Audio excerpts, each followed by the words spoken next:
روزہ امام رضا علیہ السلام کا مختصر سا تعارف۔ بادشاہ امام رضا علیہ السلام کے حرم کا کل رقبہ 240 ایکڑ ہے، یعنی 1920 کنال۔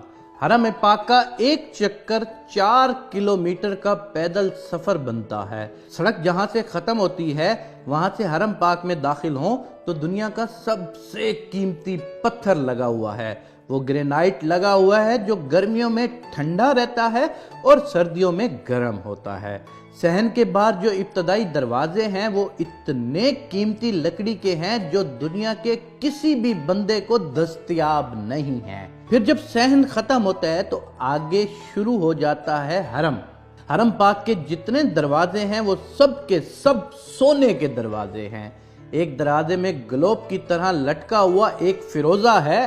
اس فیروزے کے بارے میں حرم کی کتاب میں لکھا ہوا ہے کہ پورا ایران برباد ہو جائے اس پتھر کی قیمت سے دوبارہ آباد ہو سکتا ہے۔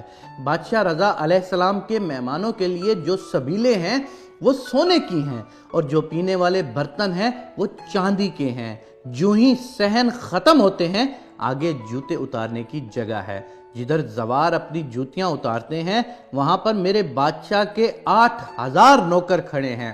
اور یاد رکھنا وہ دنیا کے کوئی عام بندے نہیں ہوتے کہ جو بے روزگار ہوں اور چلا جائے اس کام کے لیے۔ ان میں 90% لوگ ایران کی فوج سے ریٹائرڈ میجر، جنرل، کرنل اور بریگیڈیئر جیسے افیسرز ہیں۔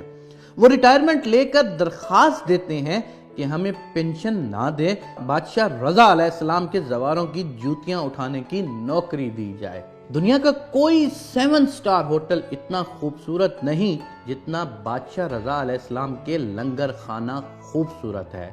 جہاں تک میں نے ایک عالم دین سے سنا تھا کہ وہاں پر زوار کی عرش کے فرشتے مہمان نوازی کرتے ہیں۔ یہ جتنی بھی چیزیں ہیں، سونا، چاندی، اینٹیں، پتھر، ان سب کی فیکٹریاں امام رضا علیہ السلام کی اپنی ہیں۔ کچھ صحن ایسے ہیں جن کا رقبہ بہت وسیع و عریض ہے۔ ان کو صحن بزرگ کہتے ہیں۔ اذہان میں جو بزرگ ضعیف یا معذور زوار مہمان آتے ہیں ان کے لیے صحن میں امام رضا علیہ السلام کی گاڑیاں کھڑی ہوتی ہیں، اس لیے کہ میرا زوار چل نہیں سکتا، اسے سواری پر لے کر آؤ۔